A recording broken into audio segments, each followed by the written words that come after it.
Hello and welcome to the Real Estate Podcast with Robert Ikard. It's May 26, 2022. I have a special guest today, but I wanted to read you some statistics that I found that are interesting national statistics. And then we'll get to the real good part is the special guest, Julio Barreto. But to begin, it shows some of this may be a little bit DFW or Dallas heavy, but that's where I am, and sometimes it's going to be that way. Dallas added 267,000 jobs in 2022, I guess is the estimation. So the top metros for job gains, and this is for the 12 months ending March 2022, were New York with 496,000, so almost 500,000 jobs, which is very good. Los Angeles added 390,000 jobs. And then Dallas-Fort Worth came in at 267,000 jobs, followed by Chicago at 211,000, Atlanta 177,000, San Francisco at 153, and Miami at 147,000 jobs. So this comes from the Bureau of Labor Statistics. The greatest population gains for 2021 were Dallas-Fort Worth, 97,290 jobs, followed by Phoenix at 78,220 jobs. Houston is third at 69,000. Austin, Texas, 53,000. Riverside, California, 47,000. And so that's the US Census is the source for that. And then from the Dodge Data and Analytics, the top U.S. construction markets based on 2021 residential and commercial construction. So the top market for non-residential is New York with $19 billion of investment in construction. DFW at 11 billion. Houston came in next. Well, actually, Phoenix came in next at 12 billion, then Houston at 8 billion, and then Atlanta at 4.6. So that comes from the Dodge Data and Analytics. The DFW office construction was up in 2022. DFW office absorption was up in 22 after 2 dramatic years of drop off, which is to be expected from COVID. And a lot of these are very DFW heavy, but the top property investment markets, Dallas-Fort Worth, for total commercial real estate and investments for 2021, Dallas-Fort Worth came in at 46.9 billion, followed by Atlanta at 37 billion, Los Angeles at 31.7 billion, Phoenix at 29.3 billion, and then Houston 27.4 billion, Boston 24.9 billion, and Seattle at 21.4 billion. That comes from the Real Capital Analytics. So North Texas home prices averaging $380,000 now. So those are some interesting national statistics that I wanted to share with you. And before we bring on our special guest, and so it just shows you that the country is growing. We're coming out of the pandemic. Yes, we're facing some wins from inflation and other things like that, and we may be facing more than wins. But we'll just see how the next few months to a year shape up. Let's all hope that the Fed, what it's doing, and what other people are doing coming out of this. Let's hope people don't get too discouraged by things, and that we can keep this country going in the right direction and overcome this situation we've been in for the last several years, which has been pretty dire. But now let's get to something much more exciting, and that is Julio Barreto Jr. He is a CEO, entrepreneur, mindset coach, mentor, leadership development, keynote motivational speaker, and legacy guide. So, Julio is an expert communicator, mentor, and leadership coach. His greatest strength is his ability to connect with people utilizing a wealth of experience in mentoring, mindset coaching, real estate, community, and professional development. He has more than 30 years of experience working with individuals from different parts of the country and world, giving him a unique perspective on people and the issues which affect them daily. And so he is in the Washington, D.C., Baltimore area. He's the chief executive officer of Barreto Real Estate and Development Corp. And he is also chief executive officer of Barreto Construction Services. So he has a lot of experience and a lot of wisdom and a lot of motivation to bring to our podcast. We're so happy to have him as our special guest today. And I would like to not talk too much and let Julio talk, because he's the one we want to hear from, not me. Good evening, Julio. Good evening, Robert. How are you? Thank you for having me on. I appreciate the opportunity. Oh, you're welcome. We're thrilled to have you. And it's been nice talking to you and talking to you again. And we will just continue our conversation on this podcast. Sure, sounds great. Julio, why don't we? I read kind of your professional biography, but if you wouldn't mind kind of giving the audience a little bit of a more personal summary of your Sure. life and the challenges you've experienced and the victories you've experienced. We'd all love to hear that. Sure. Again, thank you for the opportunity and just to be able to sit down and share and talk and have this exchange. One of the great things about these podcasts is that it gives people like us a chance to connect that we may not have done so in the pre-technology days, Yes. the dinosaur days, if you will. I was born and raised in the Bronx, New York. I'm a Bronx boy through and through. My parents are first generation from Puerto Rico. I'm the fourth of fifth of five children, the only boy. And as my wife says, I was spoiled growing up, and I embrace that wholeheartedly. Grew up in a housing project in the Bronx, Edenwald projects up in the Northeast Bronx. Had a great childhood. If I look back at my life, there are three sort of pillars, if you will. One was my family. My parents were very much created a strong sort of family environment. My parents met in New York, ironically enough. My dad did not know his father. My paternal grandparents split when my dad was two. And at 21, he decided to come to New York and meet his dad for the first time at his mother's encouragement.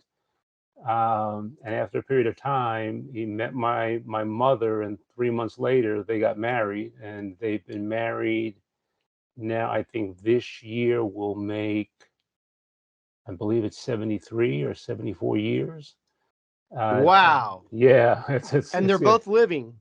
Dad will be, God willing, will be 96 in September, and mom just turned 94. Wow, And they've been married longer than a lot of people live. that's exactly right. That's exactly right. And they still have their mental facilities. They have their health challenges, but they have their mental facilities. My dad's still sharp as a tack. To Amazing. this day, he's my GPS when I get to New York. Wow. It really is amazing. It really is a blessing. Yes. So and grew up in New York, just played. I'm not one of those horror stories from the Bronx where we had all this crazy stuff going on. I mean, there were things that were going on. It was in New York City.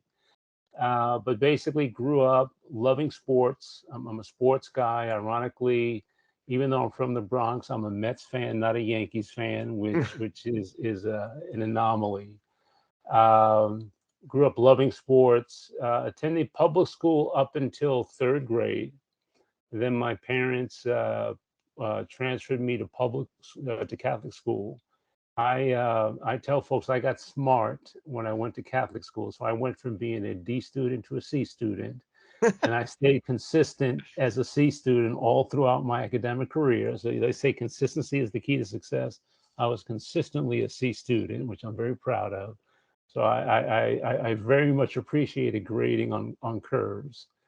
Um, and really just kind of enjoyed kind of growing up, just typical kind of kid, if you will. Went to a Catholic high school in the South Bronx, ironically across from Yankee Stadium, Cardinal Hayes in the Bronx. And Nice. yeah, and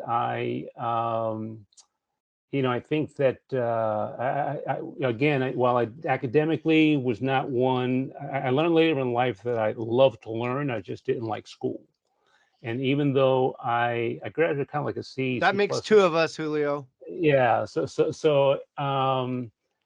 I graduated with more like a C, C plus average. But even while I was in high school, I knew that just being in that environment was giving me a leg up on friends who were in public school, who many of them had done well, but weren't really given the same kind of academic structure that I think that I had over there at Cardinal Hayes.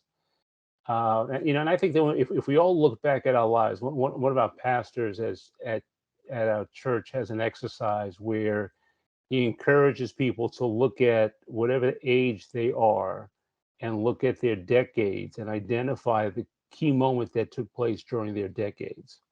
And that gives them some key touch points, to so kind of destiny moments in their lives. And in my early age, I think certainly going from public school to Catholic school was one. I think in high school there were a couple. I had, when I was early, I was about 14 or 15. I actually watched a man bleed out. There was an argument at the end of a softball game, and it turns out it was a father and son that got into an argument, and the father ended up stabbing his son, who was 21 at the time.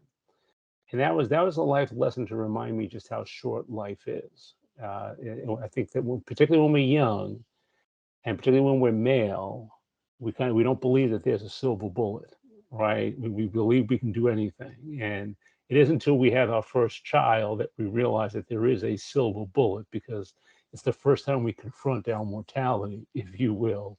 But I learned to kind of appreciate each day, and when it came time to go to high school, played football, enjoyed that. Wasn't necessarily, wasn't really very good at it, but but the life lessons I learned from that I carry with me till this day. And when it came time to go to college, I had a simple criteria. It was the first school that accepted me that was the furthest away was the one that I was going to. I just sort of knew I needed to sort of get out of New York. And I ended up going outside of Rochester, New York, to a state school, State University of Brockport. Um, and it got me out of my shell. I was a shy kid, really growing up for the most part. Got me out of my shell, helped build level of confidence, which I think sort of New York sort of naturally had developed. But when you grow up in New York, you don't realize, I think, some of those life lessons that you learn until you leave. But um, wasn't sure what kind of what I wanted to major in. I knew I wanted to help people. I knew that coming out of high school. A friend suggested social work, so I became a social work major with a minor in political science. I had about a semester left to complete a second degree in poli sci, but by then I was done with undergrad. went outside of Philadelphia to pursue a dual master's in social work and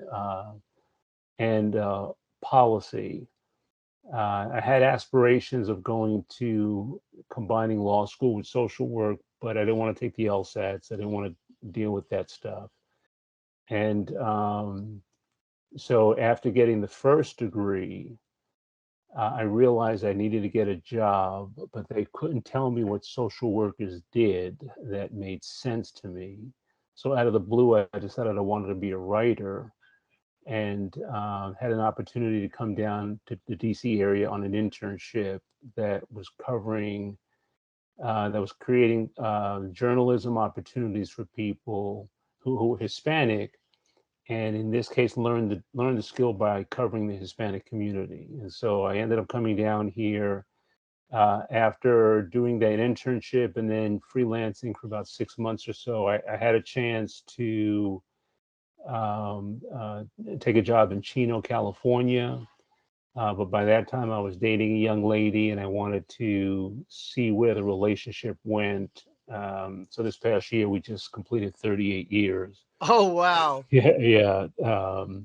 So you made the And right decision I made there. the right decision. Yeah, I made the right decision. We have one son. He's 37. He lives in New York now, with 4 kids. And Congratulations. yeah, thank you, thank you, thank you. And then shortly after that, I got hired to do Hispanic-related civil rights, League of United Latin American Citizen, which is they're based out of Corpus Christi, Texas. Um, and so my introduction to politics was helping to get the last time the country passed an immigration bill, I helped to get that passed, and that was a great. And everything I learned in politics, I learned during that period of time, and that was the foundation that I used, representing local governments, mayors, city council people, um, then representing their housing agencies. During the course of that time, I was diagnosed with Crohn's disease, which is an intestinal disorder, which can affect your entire digestive tract. I've had about 30 inches of my tract removed, and while it's been a challenge and not one that I would wish on anyone, it's proven to be probably one of the biggest blessings in my life. Um, then about 15 years ago, got let go of my last job, primarily for my medical reasons. Then started my own consulting business on the real estate side, connected with an investor, and we're developing a company based out of Baltimore that is looking to create first-time home buyers, helping people use um, real estate as a vehicle to create generational wealth. So we'll help new investors, novice investors to understand how to utilize real estate. Um, I have again a son who's in New York. Um, he has 4 kids. He has a stepson who's old, who's 26. And then he has a daughter who will be 11 in August and is a published author. And then a Nice. 8-year-old and a 2-year-old. All right. So yeah, so got the You have your spectrum hands there. full. Have my hands full. He has the girls. I told him God knew what he was doing, giving him the girls and not me. Um, but yeah, that's me in a nutshell, and looking forward to kind of passing on, whatever it is that I can share to folks. Well, Julio, this is a real estate podcast. And so that's kind of the focus. That's what people Yeah. listen to us for. What do you like about real estate?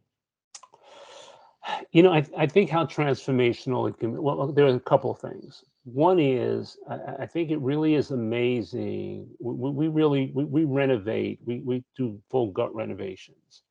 So we'll take, in this case in Baltimore, you have row homes that, while the date of construction is 1900, that Wow. just means that they don't know when it was built, in all Oh, honesty. okay. And what amazes me is how well built these houses are.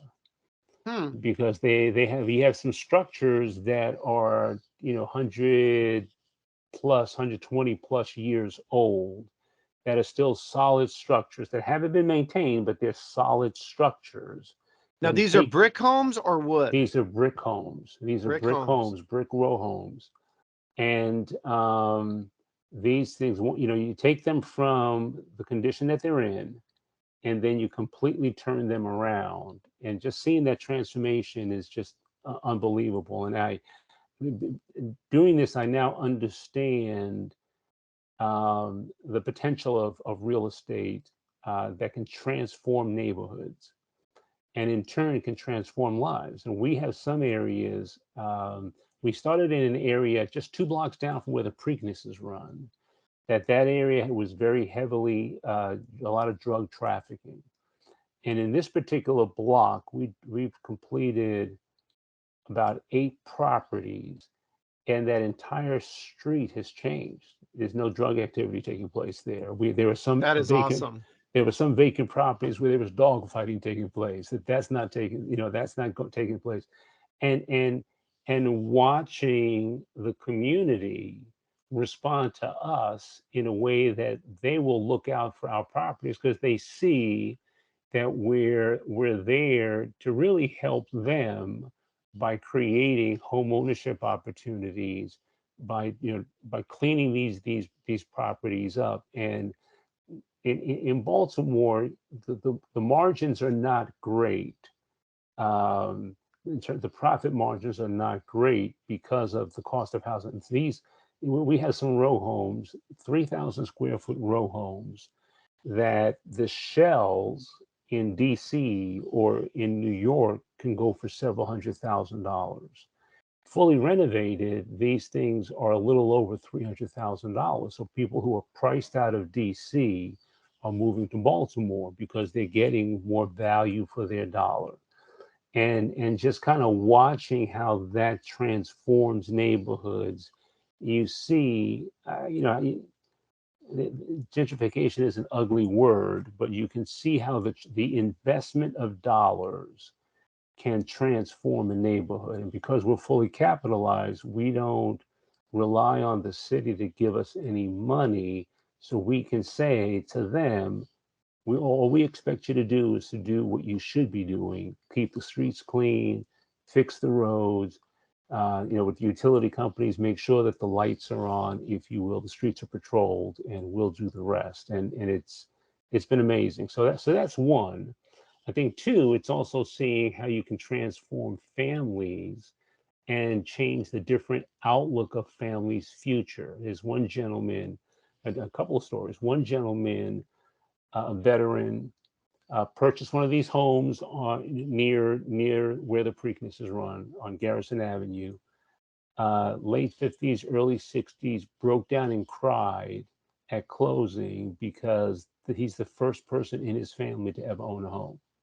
And so now there are other Wow. family members who are saying, "Well, hey, if you can do it, I want to do this too." That is There's a, wonderful. yeah, there's another gentleman in his late 30s, maybe early 40s, and he said, "Look, Julio, you guys have changed my whole mindset and what my belief and my possibilities are for my legacy that I'm going to leave behind than it was before, because I just didn't believe that it could be done. And no one showed me how to do it, because home buying is a complicated process. I don't care how educated you are, it's a complicated process. And you're entrusting, you're sitting there, you're buying a home that with interest is going to cost you maybe twice what the listing price is at the end of it all, Right. right? And you're reading, you have at closing, you're given these stacks of documents that you don't really know what they say in them. Even if you try to read them, you don't comprehend what they say because then they're all legalese. But you know that buying this house is the right thing to do, and so again, it just changes your mindset. And studies show that kids who are raised in a home where they're the one, that they have a solid roof over their head, that they achieve more, than if they have an unstable roof over their head. But even if you come from a home where your family are homeowners, your outlook and your expectations of what you're going to accomplish are very different than those who are even renters. So it's all, there's the combination of all of that, and also seeing just how government responds when you don't have to rely on them, and you're basically saying we're doing this sometimes in spite of you, but we're gonna kind of force you to do what you should be doing, and it just is sort of magical to watch it happen. Well, that is those are some great stories. Um, I've seen the way real estate in commercial is mostly what I've dealt with. Mm-hmm. I've I've seen how you can fix up a property, a commercial property, and there's kind of like an embarrassment factor, for lack of a better word, for the neighboring properties, because they're like, wait a minute, this one is looking really good. And now, if you look at it next to mine, which I haven't even bothered to do anything to in 30 years, then do you know what I mean about the kind of Oh yeah, like an yeah, yeah. embarrassment factor? Sure, sure, sure, sure. Yeah, and in a good sense, because people start paying attention to their properties and start fixing them up, and you see that even with the homeowners, you see them sort of a sudden taking time. Hey, can you guys, help me fix, my facade, my front porch? Can you help me with my painting? It gives them, I think, some motivation and some incentives, because they see that what they own all of a sudden is increasing in value, Yes. as opposed to deteriorating, and they want to take advantage of that, and we try and help them do that as well. Well, the thing about real estate, Julio, as you know well, is it doesn't take care of itself. That's right. That's right. That's I right. mean, if you have a house or a commercial building and you leave it alone for a couple of years, it will die. It's That's almost right. like a living thing. You That's have to right. keep the systems up and running. You have to keep the exterior up. You have to keep the interior up. Nature can take over. Um, That's and exactly right. and a lot of people don't realize that it's not. There's a lot of commercial real estate people that don't realize it. They treat it as a piggy bank. They take the money out, otherwise known as slumlords. They may own residential, they may own commercial, but they take the money out. They take the money out, and they do not put money back into the infrastructure. And it's painful. It's painful. I can say from experience, to plow money back into a property when you're kind of worried about cash flow, you're worried about other things, but then you have to do it. You have to do it. And from my experience, it's better to do it in little bits and keep it going on a regular, steady basis than wait till you have a disaster on your hands. Um, so Yeah, what are your yeah. thoughts? What are your No, thoughts on that, I Julio? I agree with you, and when I was uh, in politics, I remember there was someone who represented the home builders, and I think we were at a meeting, and he kind of described, I forget what the issue was that we were addressing, but he kind of described for one of the legislative staff, kind of how being a homeowner works. Ideally, you like to take care of everything, but for budgetary reasons, you can't. So you have to budget, you have to prioritize, and you have to figure what's the most important item that I have to take care of first, and then you go down the list from there. And like you say, you want to keep the lights running. You want to keep the lights on. You want to keep the systems running, and you do it in spite of what's going on around you. And even if your neighbors aren't doing it to the extent that you want them to do it, you have to maintain what's yours. Otherwise, you're going to create a bigger problem down the road. And unfortunately, in real estate, you have individuals who are thinking short term. All they're thinking about is the cash. Either they can pull out immediately, Yes. or they're thinking about the cash on the back end and not thinking about what it takes on the front end. And in real estate, you have to be a long term thinker. You can't be short term. And the first few years have got to be, you have to understand those are the years that you're learning. The money is secondary. The money is like icing on the cake, but it's the lessons that you're learning because you're thinking long term. Right. In my personal life, I've never left a property in worse shape than what I had it. Um, Part of it's just because I love real estate. I love Yeah. making things look good. I'll do a lot of it with my own two hands sometimes. Right. But what I'm trying to say is, it's served me well to always do that, because I don't look at real estate as something. I'm not a flipper. Have I flipped? Yes, I have flipped properties, many properties, commercial, even residential, but I never enter into it with the flipper mentality, which isn't bad. I mean, there's people Right. that do well, and I can't think that way. I kind of take everything with a long-term view and put money back into it on an incremental basis. But it's when people do start looking at a house like just something to use, or a commercial property as something just as a source of income, um, that's very short-sighted, and it will come back to bite you. Yeah, there's no question about it. No question about it. And people will minimize with that mindset. You minimize what you put in because you want to maximize what you're getting out. And Exactly. all you're doing That's a is trying great to way to take put it. it. Is trying to take advantage of the person who's in front of you, and it's one of the reasons why I don't like wholesaling. We came It's across a guy who was trying to wholesale us a house that we owned. Just, wow. which I thought was kind of funny. I said, "Do you understand who owns this property?" And he said, "Oh yeah, we saved this one for you." No, you don't get it. You don't get it. And but um but those individuals prey on people's naivete, their excitement, their interest in real estate, and that's where people get burned the hard way on the front end. And in some cases, it turns people off to real estate because of those bad experiences. But it's one of the reasons why, again, when we sit down with people, we tell them if you're here for the fast money, we're not the people to talk to because we're focused is on legacy. Our focus is on putting people in a position, putting people in the path where they're in a position where their grandkids get provided for. And particularly for young people, I just had a gentleman, we just had a text exchange the other day because he had to get some things on his credit squared away. And he said, "Look, I'm on it. Just want to give you an update. This is what I've done. And I think in the next couple of weeks, I'll be ready. We can move forward." And I told him I was proud of him for doing it.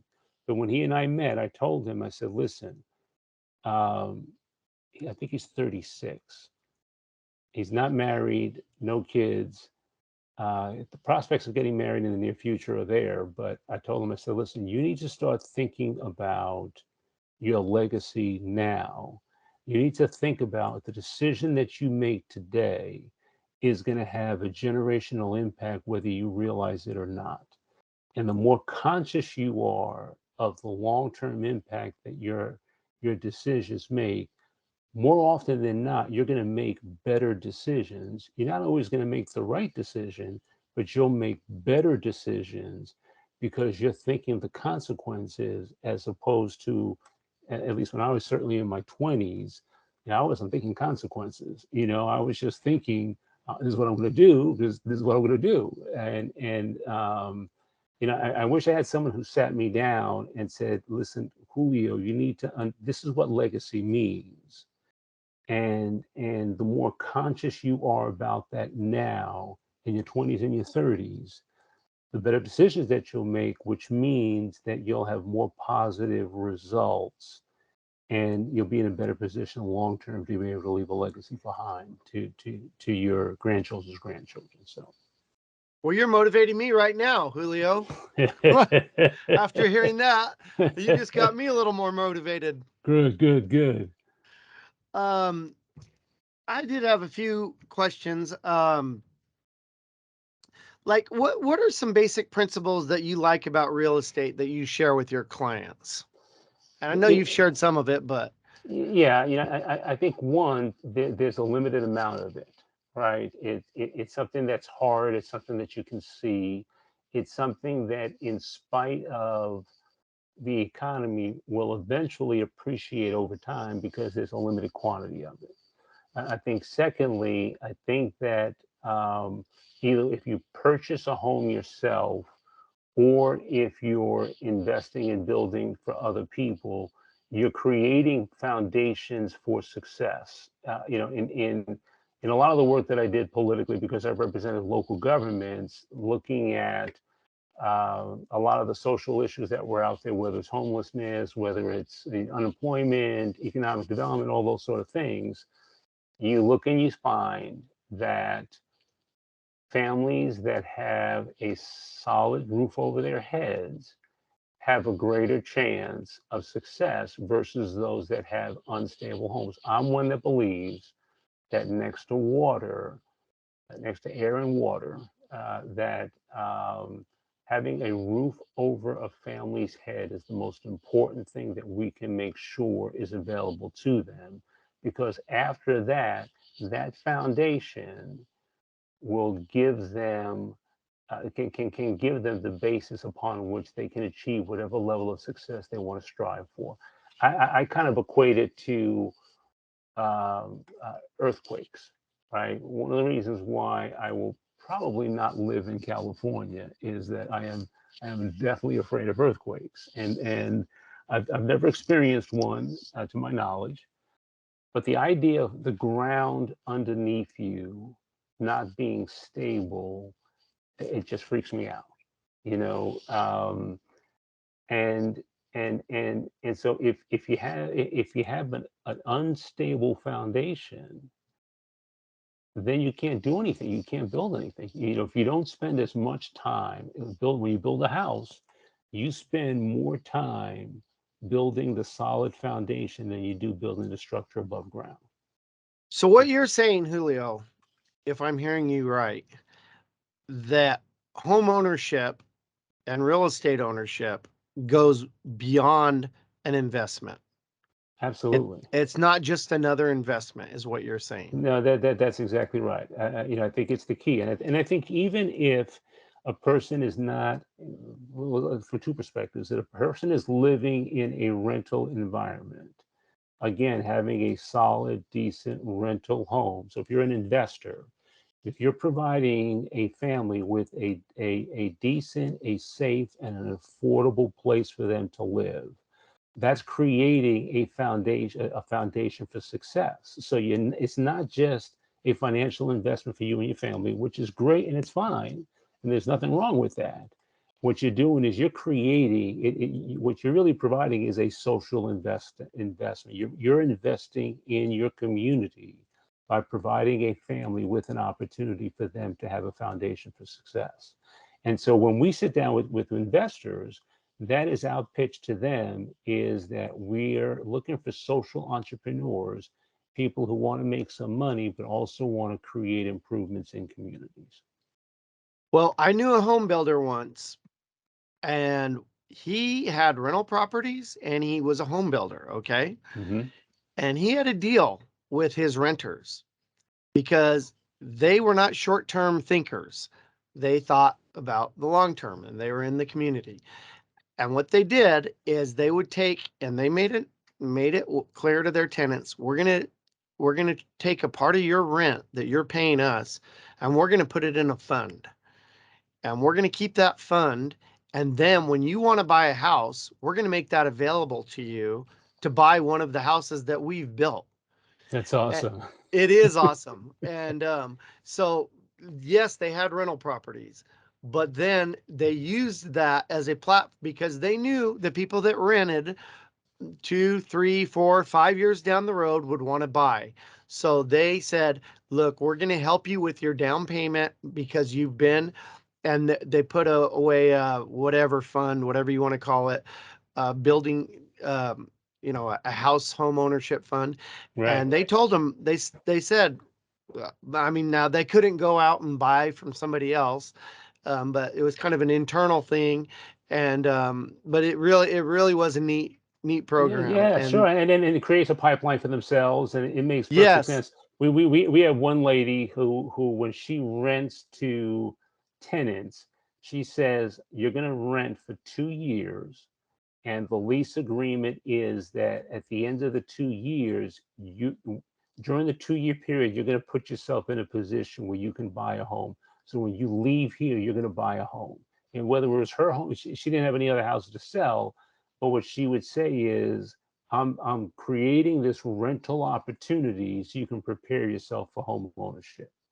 And when wow, people have that motivation, as long as they take advantage of the opportunity, because these are opportunities, and that requires them to do things on their end, where they have to be responsible, and they have to get their financial situation in order, get their credit together. And again, people don't understand credit, and they don't understand that when you're given that credit card when you're a college student, that it's not free money. And we kind of learn these things the hard way because we don't educate, particularly kids, about money. It's, the only thing that we teach people is to spend less than you make. And there's wisdom in that, but that's not how money's made. And so if we spend time educating people about how money's made, then when kids are growing up, they're in a better position to take better control of themselves financially moving forward. yes. And I'm a big proponent of financial education in high school. Yeah. Um, and I don't see much of that going on, but really, you have to be an educator to go in and teach a class in high school, which is okay. I can understand that. But on the other hand, let's just say somebody like you who doesn't have a teaching degree, or me who doesn't have a teaching degree, wanted to go in and teach a class about real estate or about finance or something like that, or real life stuff. Yeah. I don't think we could get in. Yeah. I don't think we could do it, because they would say, "Oh no, you don't have a teaching degree," and that's something I don't like. I don't. What are your thoughts? No, I agree with you. I think there's a place for having that teaching degree, but then there is the importance of life lessons, right? And I think that you have some schools. My whole high school does it in terms of career days, where they have alumni come back in and try and explain what they do. What we've done post high school, and this is what the careers that we're in right now. But in terms of really teaching, I think something like education, or even in school, you have business teachers who've never run businesses, and Right. right, and so Exactly. and business school is really designed to teach you to be an employee for someone else. They really don't teach you entrepreneurship. um It's the and same in law school, Julio. I went to law school, and my favorite teachers by far were we had actual lawyers who were practitioners come in and teach us, and I perked up when they talked that because I that's knew right. they were day to day in the courtroom, dealing with clients, dealing, and everybody just, and then you had the professors. I'm not saying they weren't smart, and I didn't learn a lot from them too, but they were all book smart and they were all about education. But I really think the mix is nice. Yeah, I agree, and that's why I think that whether it's high school or college, I think doing a combination of doing sort of work study as part of the curriculum, I think is Yes. important. I think Rochester Institute of Technology, their undergraduate model is really based on a work study program.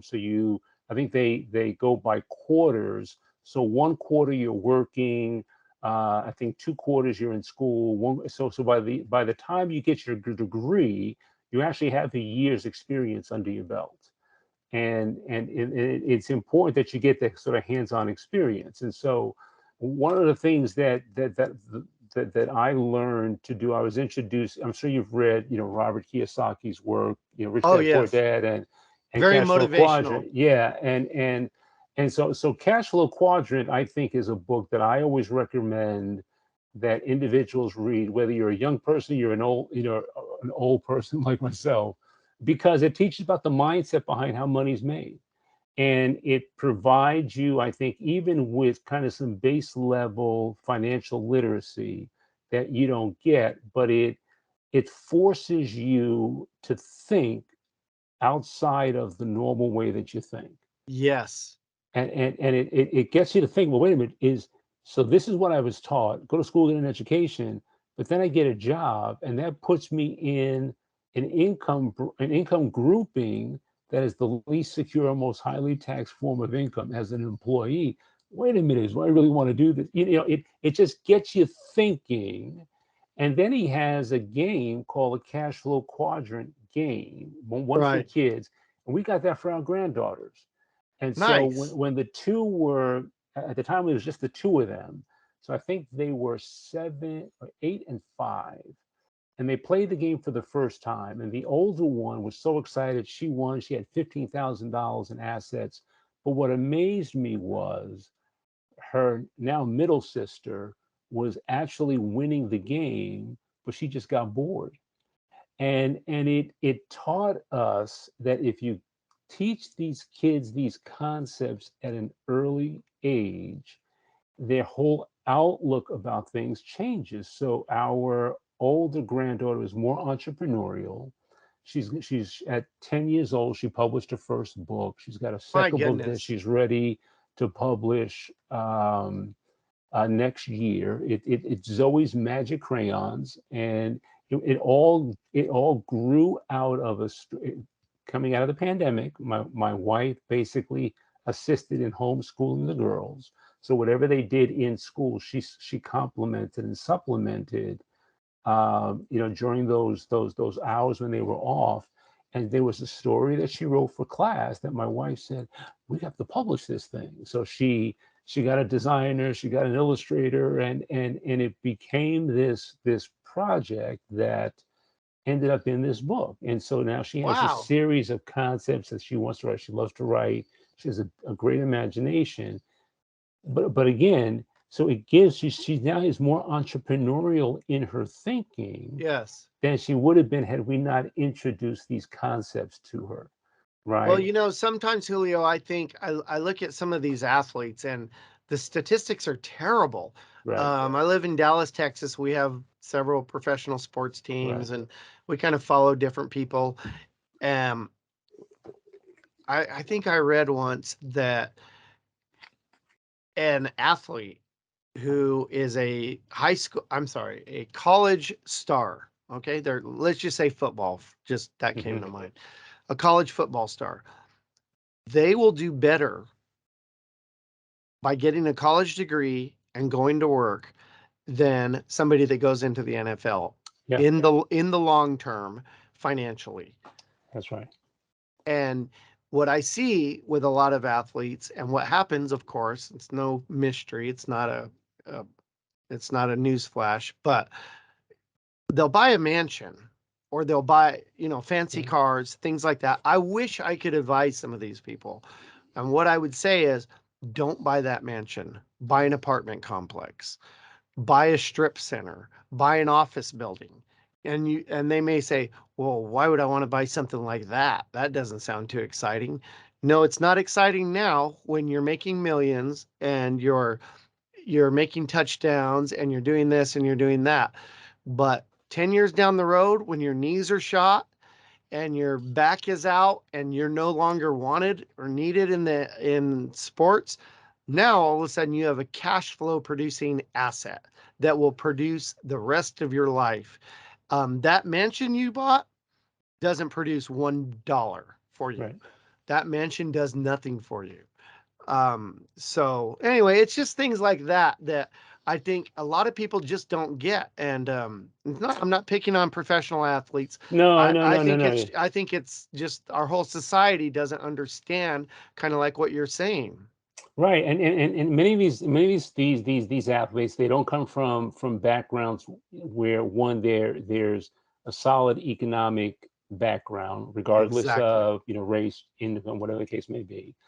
And when they're in college, prior to this NIL, this image and licensing money, the name, image, and licensing money, they were literally, they had nothing. They had to scrape money Right. together. I was talking to a gentleman who played basketball at West Virginia, and he said, listen, he said there were times where I didn't have money to be able to wash my clothes. And so I think that one of the things I think that the NIL will do is so what happens is, because of that, they rush into the Well, league. excuse me, Julio, what does NIL stand for? Can you NI say is that? the name, imaging, and licensing. Name, okay. So in an athlete in college can earn income based on their name and their imaging, Okay. right? Right. And Oh, okay, so that's right. Okay, I right, remember right, right, that. right. Yeah. So They just recently allowed that. That's right. So prior to that, these kids had to leave because they had to make money. You know, they needed money for their family, whatever the case may be, Right. right?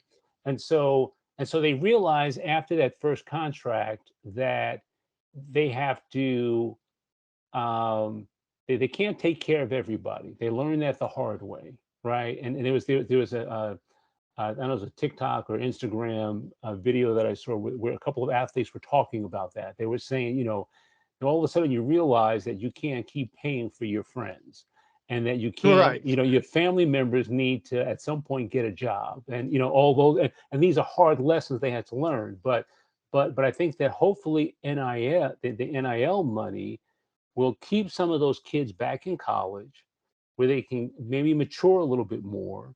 They can maybe decide they're going to get their Oh, college yes. So they degree, don't have to get out and so go that to I don't the. have to get out, and Right. and and and and That's a and, good and point. ideally they learn how to manage their money during that period of time. So I have a couple of people that I know who their children are high school athletes, and I told them, you need to teach them about money. Read the Kiyosaki book. You need to, because if they develop, like one young lady, her son played varsity football for a private school here.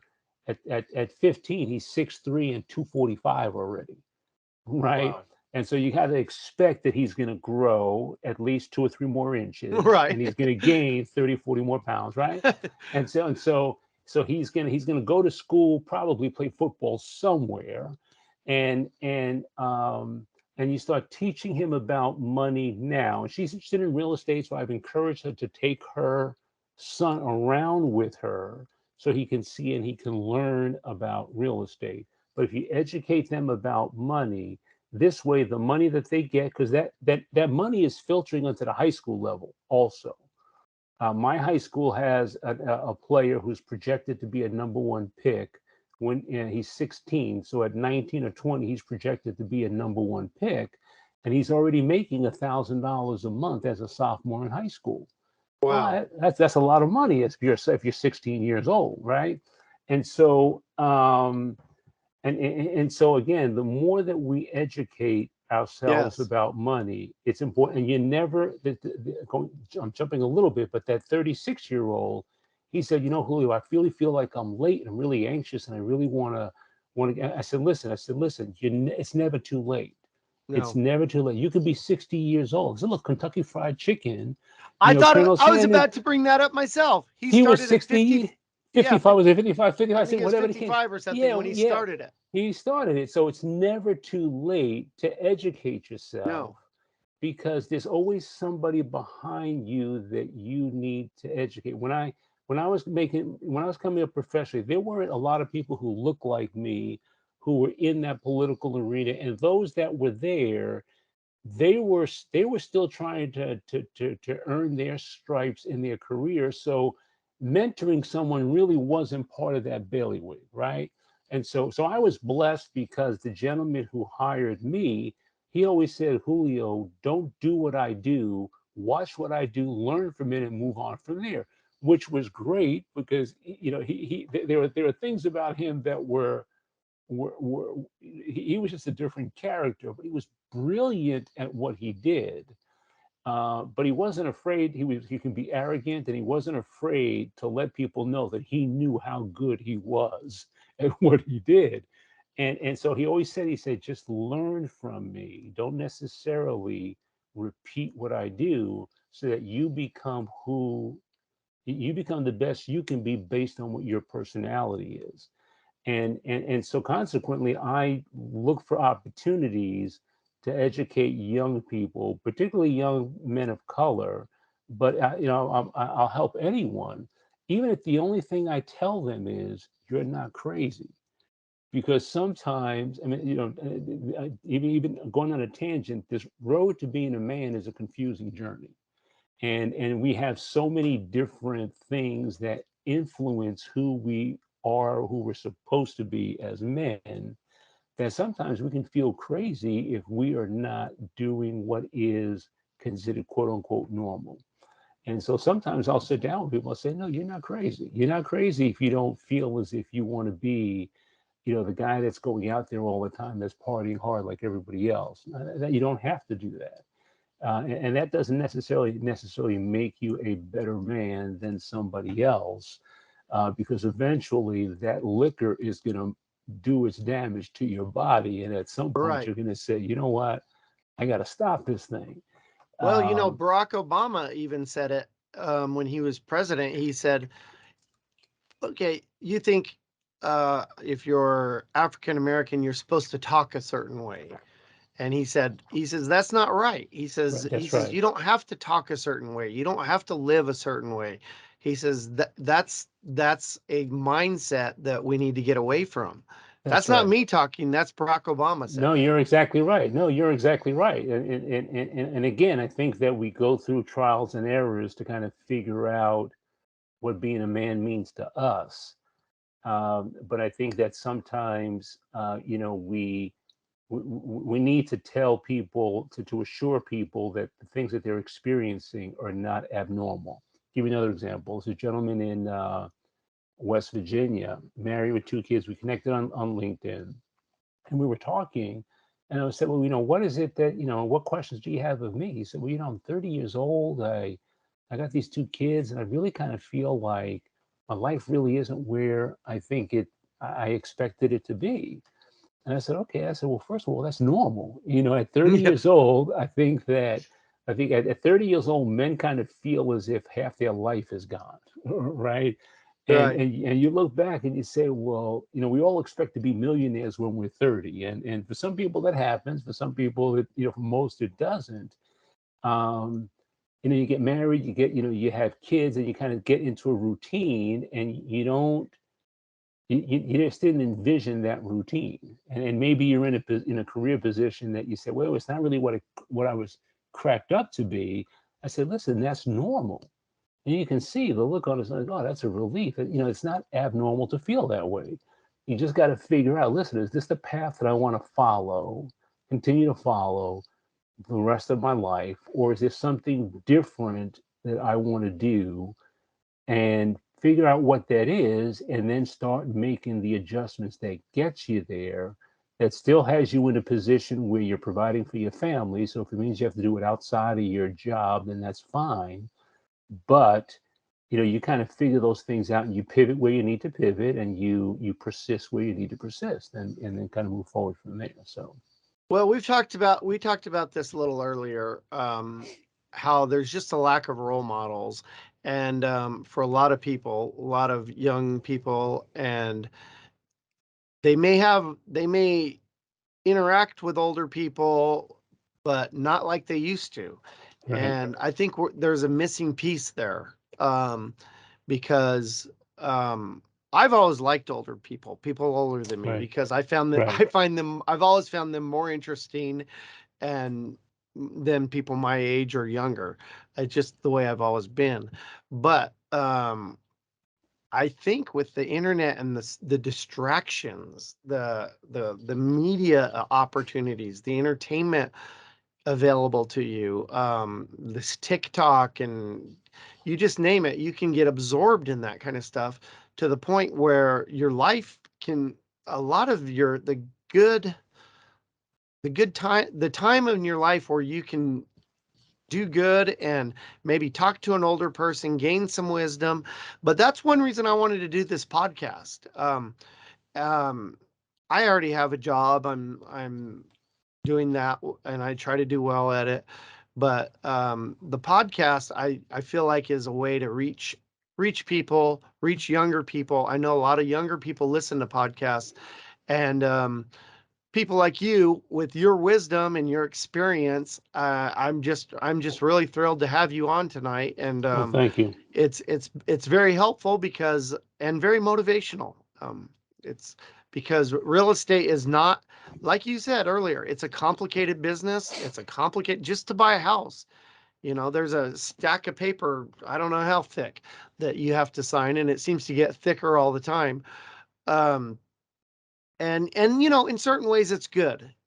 During the financial crisis of 2008, 2007, before that, it was too easy to buy a house.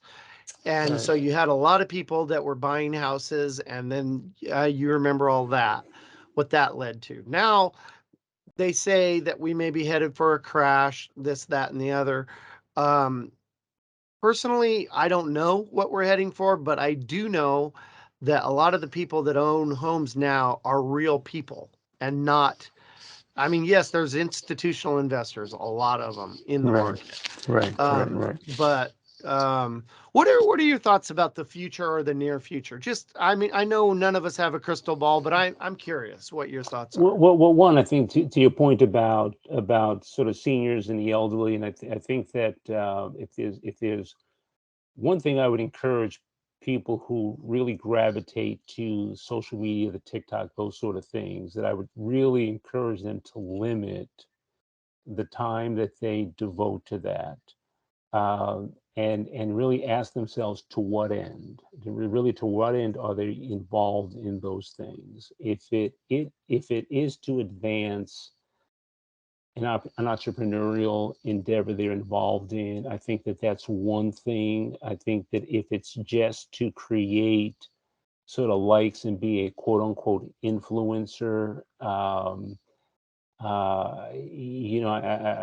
again, I think you need to be real careful with that. I think that it can be a tool that connects them with their seniors, with their grandparents, and allow them to create sort of quality time if they're at a distance from those seniors. Because I think it is important that they have, and take advantage of their generations. My dad will be 96, God willing, and that generation, and it's amazing what they've gone through. I think about my grandmother, who was a month shy of 100 when she passed away, and I said to myself, wait a minute, I think she died in, maybe it was 2008 or something like that. But she was born literally before any kind of technology to them. Oh, yeah. you know, Well, what's happened in the last 100 or 200 years is just mind it, boggling. it, it, it truly is. It truly is. Uh,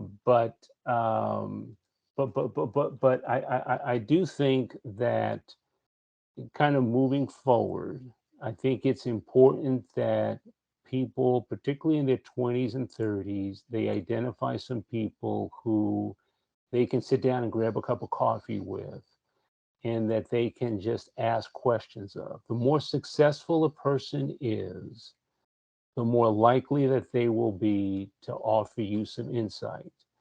And you would be amazed at how accessible these individuals are Yes. if you show some persistency in speaking to them. And I'll give you two examples of this. One's personal and one is not. I had a conversation with a young lady who was very much into women's lacrosse, and her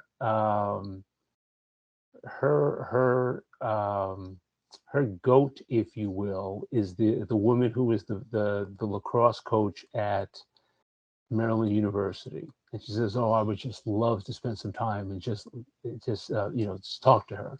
Now, this young lady is in Virginia. I said, "Why don't you just pick up the phone and call her?" And she looked at me like, "What are you talking about?" I said, "Yeah, why don't you call, send her a letter, send her an email, and just say, 'Listen, I am an admirer of you.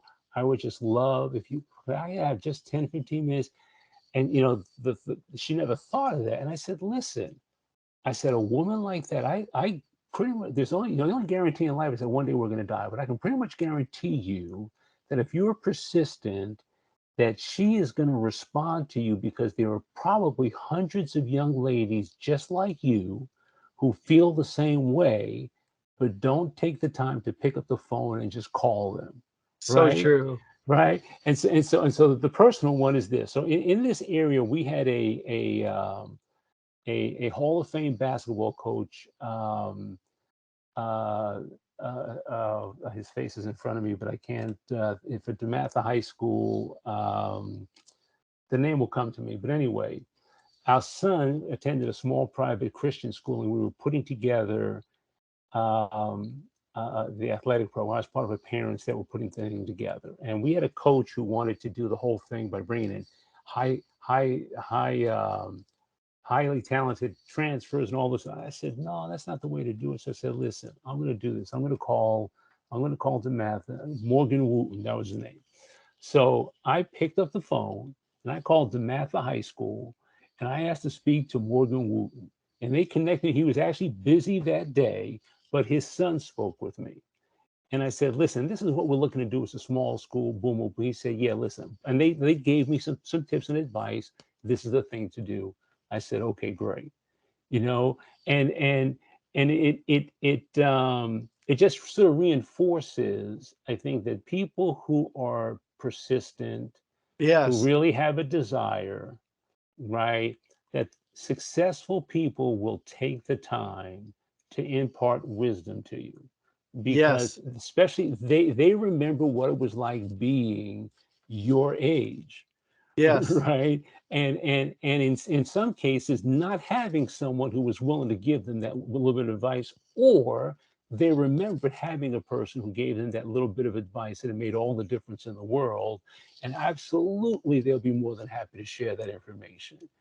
you Well, know that reminds me of a story. When I was practicing law, I had a friend. He was a stockbroker, and he had some clients that were, or he was interested. I don't remember which, in Berkshire Hathaway. So he says, hmm "Okay, I think I'll call them and see if they can send me some promotional materials or whatever." He calls them, and Warren Buffett picks up the phone. This was like at lunchtime, and he says, this Mr. Warren Buffett? He goes, yes, it is. And he says, my secretary's out to lunch. How can I help you? And he said he gave him the rundown, told him about the company and everything else. And so there you go. He called the company and Warren Buffett picked up the phone. It blew his mind. Sure. Oh yeah. Oh yeah. You know, one of the, I would also encourage young people to just dream big. Whatever, when kids are growing up, the world's their oyster, right? There's nothing that we don't believe that they can't do. There's nothing they don't believe that they can't do. Then they get older, and their dreams tend to conform to either the income they earn, the income they think they're going to earn, or our parents will tell them, "Get your clout out the sky. That'll never be possible." Blah blah blah. And I try and tell people you need to dream the way you were as a kid. Now, maybe, yeah, being the next Michael Jordan wasn't in the cards, but, maybe being the next owner of an NBA team is. And it may seem outlandish, but it's not impossible, right? And if you aspire to that, you have to put it out there, you have to write it, you have to visualize it, you have to speak it, all those sort of things. And eventually, paths will come your way in figuring out. Your brain responds to images, and Yes. once you put that image in your brain, your brain is going to filter everything that's out there, and it's going to, every time it sees that image is going to flash in your mind, or an idea or a thought, a podcast, a book, whatever the case may be, is going to get directed to you. That's going to be that little pebble, if you will, that becomes a stone, that becomes a brick, that becomes a wall, etc., that keeps on moving forward. I love it. And I think we'll end with that. You are very motivational, Julio.